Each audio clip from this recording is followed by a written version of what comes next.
حضرت امام جعفر صادق علیہ رحمہ کا بتایا ہوا یہ عمل ہے، جو کوئی دنیا میں کسی کا محتاج نہیں ہونا چاہتا ہے، اللہ تعالیٰ اسے بے نیاز کر دیتا ہے، اس کی تمام حاجتیں پوری ہو جاتی ہیں انشاءاللہ۔ اللہ پاک فرماتا ہے کہ وہ اپنے بندے کو رات کے وقت بوقت خواب وفات دیتا ہے، اور یہ وفات اصغر ہے، جیسا کہ فرمایا جب اللہ تعالیٰ نے کہا اے عیسیٰ میں تمہیں وفات دینے والا ہوں اور اپنی طرف تمہیں اٹھا لینے والا ہوں، اور فرمایا کہ اللہ تعالیٰ موت کے وقت نفس کو وفات دے دیتا ہے، اور جو بحالت خواب مر نہیں جاتے ہیں وہ ایسے نفس ہوتے ہیں ان پر طاری ہونے والی موت روک دی جاتی ہے اور ان پر دوسری موت بھیجی جاتی ہے، یعنی نیند، اور یہ مقرر موت تک ہوتا رہتا ہے۔ نبی کریم صلی اللہ علیہ وآلہ وسلم نے فرمایا کہ ہر انسان کے ساتھ ایک فرشتہ ہوتا ہے، جب وہ سو جائے تو اس کے نفس کو لے لیتا ہے اور خدا کے پاس لے جاتا ہے، اگر اللہ تعالیٰ فرمائے کہ روک رکھ تو روک لیتا ہے، ورنہ پھر اس کے جسم میں واپس کر دیتا ہے۔ ایک حدیث سعد بن ابی وقاص رضی اللہ تعالی عنہ سے مروی ہے، ہم نبی صلی اللہ علیہ وآلہ وسلم کے ساتھ چلے اور مسجد بنی معاویہ میں آئے، وہاں آپ صلی اللہ علیہ وآلہ وسلم نے 2 رکعتیں پڑھی،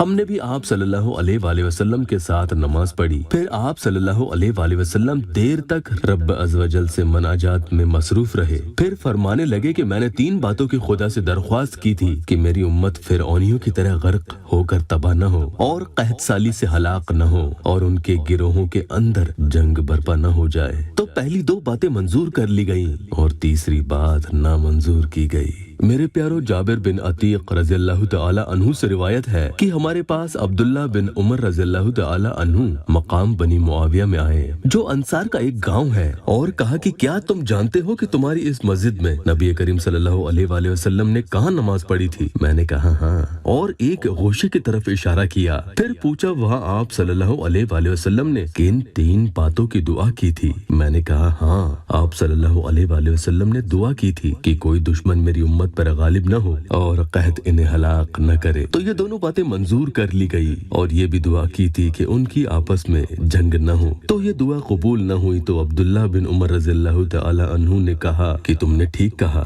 چنانچہ قیامت تک مسلمانوں کی آپس میں جنگیں ہوتی رہیں گی۔ معاذ بن جبل رضی اللہ تعالی عنہ سے مروی ہے کہ میں رسول اللہ صلی اللہ علیہ وآلہ وسلم کے پاس آیا تو کہا گیا کہ ابھی چلے گئے ہیں، جہاں جاتا کہا جاتا کہ ابھی یہاں سے چلے گئے ہیں، حتیٰ کہ میں نے آپ صلی اللہ علیہ وآلہ وسلم کو ایک جگہ نماز پڑھتے دیکھا، میں بھی آپ صلی اللہ علیہ وآلہ وسلم کے ساتھ نماز پڑھنے کے لیے کھڑا ہو گیا۔ آپ صلی اللہ علیہ وآلہ وسلم نے بہت لمبی نماز پڑھی، نماز کے بعد میں نے کہا یا رسول اللہ آپ نے بڑی لمبی نماز پڑھی۔ آپ صلی اللہ علیہ وآلہ وسلم نے انہی اپنی 3 دعاؤں کو ذکر فرمایا۔ تو میرے پیاروں، اللہ تعالیٰ کا محتاج رہنا، دنیا میں کسی کا محتاج نہ رہنا، کسی بھی طرح کی حاجت کی قبولیت کے لیے کسی بھی نماز کے بعد دن میں ایک وقت 41 مرتبہ سورہ معون اللہ تعالیٰ سے اپنی حاجت کی دعا کریں، اور دوسرا عمل بھی سن لیجئے، اللہ پاک اس کی ضرورتیں وقت آتے ہی پوری کر دے گا انشاءاللہ تعالیٰ۔ سورہ بقرہ میں آیت الکرسی ہے، اس عمل کو روزانہ کی زندگی کا حصہ بنا لیجئے گا۔ 36 مرتبہ آپ پڑھیں گے